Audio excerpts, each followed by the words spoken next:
दोस्तों, आप लोगों ने जरूर देखा होगा कि किसी की मृत्यु एक्सीडेंट की वजह से हो जाती है। कोई रास्ते पर चलते हुए गिरकर मर जाता है, तो कहीं कुछ लोग ऐसे होते हैं जो पानी में गिरकर के खत्म हो जाते हैं, जबकि कुछ लोग ऐसे होते हैं जो पहाड़ से गिरकर के मृत्यु को प्राप्त हो जाते हैं। ऐसे कई प्रकार के ऐसे कारण होते हैं जिसकी वजह से लोगों की मृत्यु हो जाती है, यानी कि उनकी मृत्यु सामान्य रूप से नहीं होती है।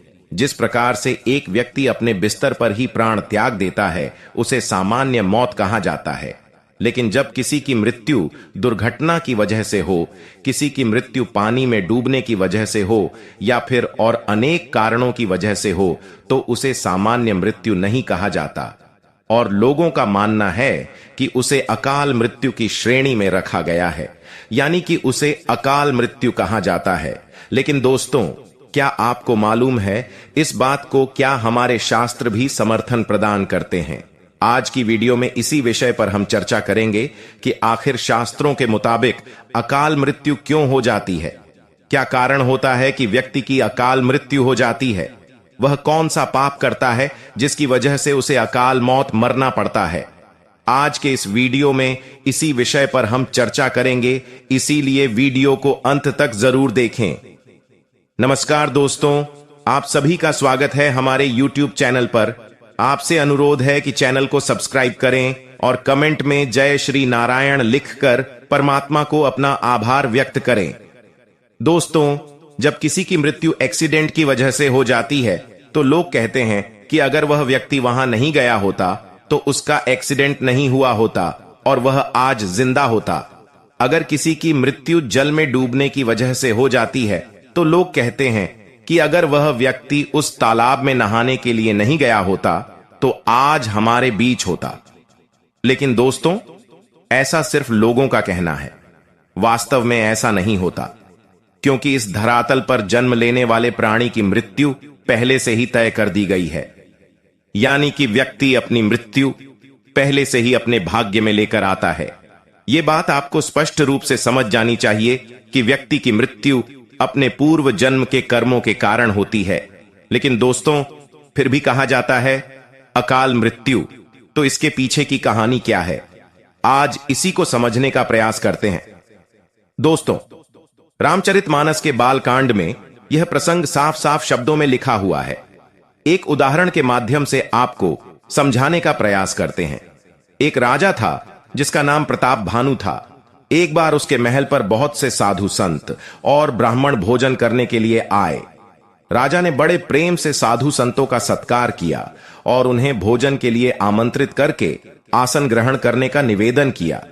लेकिन दोस्तों, राजा का जो रसोइया था वह राक्षस था, यानी कि वह छलिया का भेष बदलकर रसोई में घुस करके खाना बनाने वाले लोगों के बीच में शामिल हो गया और उसने साधु संतों को परोसे जाने वाले खाने में मांस का टुकड़ा भी रख दिया। जब उन साधु संतों और ब्राह्मणों ने अपने अपने थालियां में मांस का टुकड़ा देखा, वे सभी के सभी क्रोधित हो गए और उस राजा को श्राप दे डाला कि तू सदा के लिए राक्षस बन जाए। तब राजा भानु विचार करते हैं कि अगर मैंने इन ब्राह्मणों को खाने पर नहीं बुलाया होता तो यह लोग मुझे श्राप नहीं देते और मैं राक्षस नहीं बनता। शायद मेरे ऊपर से यह बुरी घड़ी टल जाती। दोस्तों, वहीं राजा अगले जन्म में रावण बना। दोस्तों, रामचरितमानस में जो लिखा है, यानी कि भाग्य का लिखा नहीं मिटाया जा सकता, किसी भी प्रकार से भाग्य को बदला नहीं जा सकता। जिसकी मृत्यु जिस जगह पर, जिस तारीख को, जिस कारण से होगी, वह पहले से ही निश्चित होती है। चाहे वह अपने घर के बिस्तर पर पड़े पड़े मरे, या फिर किसी सड़क दुर्घटना के कारण उसकी मृत्यु होती है, या फिर किसी पहाड़ी से गिर करके वह मर जाता है, या फिर किसी जल में डूबने की वजह से काल उसे अपनी जाल में फंसा लेता है। चाहे कोई भी कारण क्यों ना हो, लेकिन दोस्तों, मृत्यु पहले से ही तय रहती है। इसीलिए हमारे देश के साधु संतों का और हमारे प्राचीन समय के आर्ष मुनियों का यह कहना है कि मृत्यु में किसी अन्य व्यक्ति को शक नहीं करना चाहिए, क्योंकि यह निश्चित है और सृष्टि का नियम है। फिर भी लोग कहते हैं कि उसकी अकाल मृत्यु हो गई। दोस्तों, और लोगों का यह भी मानना है कि अकाल मृत्यु होने पर उसे भटकना पड़ता है, और हमारे शास्त्र भी इसका समर्थन करते हैं। तो यदि किसी व्यक्ति की मृत्यु उसकी आयु से पहले हो जाती है, तो उसका समय पूर्ण होने तक उसे इधर से उधर भटकना पड़ता है। दोस्तों, अगर कोई व्यक्ति पानी में डूबकर मर जाता है या फिर एक्सीडेंट होकर मर जाता है या फिर किसी बीमारी की वजह से मर जाता है तो उसे अकाल मृत्यु की श्रेणी में नहीं रखा जा सकता, क्योंकि शास्त्र कहता है कि पहले से ही हर व्यक्ति की मृत्यु निश्चित होती है, लेकिन लोग कहते हैं अकाल मृत्यु। तो फिर यह अकाल मृत्यु क्या होती है? दोस्तों, अगर समय से पहले अनायास ही किसी भी प्रकार की मृत्यु हो जाए तो उसे अकाल मृत्यु कह सकते हैं। और हमारे पुराने जमाने की जो पूर्वज थे उनका कहना था कि 80 वर्ष से पहले अगर किसी की मृत्यु हो जाती है तो उसे अकाल मृत्यु की संज्ञा दी जाती है और कहा जाता है कि जिसकी अकाल मृत्यु होती है वह प्रेत की योनि में जाता है। लेकिन दोस्तों, एक बात को यहां पर आपको समझने की आवश्यकता है। देखिए, स्वामी विवेकानंद के बारे में तो आप लोगों को मालूम होगा। स्वामी विवेकानंद जी 29 साल की उम्र में इस धरातल को छोड़ करके प्रेत योनि में चले गए होंगे, ऐसा नहीं है, बल्कि उन्होंने तो इस धरातल पर रहते हुए बहुत ही अच्छा कार्य किया, लोगों को ज्ञान दिया, हमेशा लोगों के बारे में भला ही सोचा। तो फिर कैसे प्रेत योनि में जा सकते हैं? ऐसे में आपको समझ जाना चाहिए कि हमारे पूर्वज जो कहते हैं वह बिल्कुल पूरी तरह से सार्थक नहीं कहा जा सकता। लेकिन हां दोस्तों, जो शास्त्र कहते हैं उसे आप 100% सच मानिए, क्योंकि शास्त्र का लिखा हुआ कभी झूठ नहीं होता।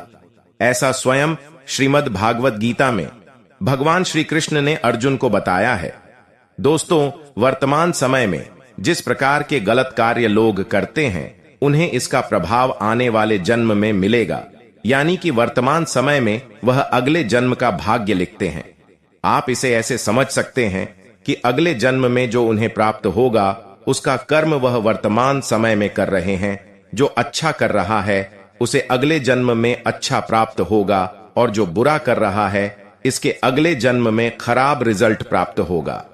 दोस्तों, अकाल मृत्यु के संबंध में हमारे ख्याल से आप सभी लोगों के मन से भ्रम दूर हो गया होगा, यानी कि किसी की भी अकाल मृत्यु नहीं होती। अनायास यदि अपवाद के रूप में 100 में से एक आध कोई मर भी जाता है समय से पहले, तो समय आने पर उसे भी अपनी आगे की गति करने के लिए रास्ता मिल जाता है। तो दोस्तों, आज के लिए बस इतना ही। वीडियो पसंद आई हो तो लाइक करें। ऐसे ही और धार्मिक और पौराणिक जानकारी के लिए चैनल को सब्सक्राइब करें। जय श्री नारायण।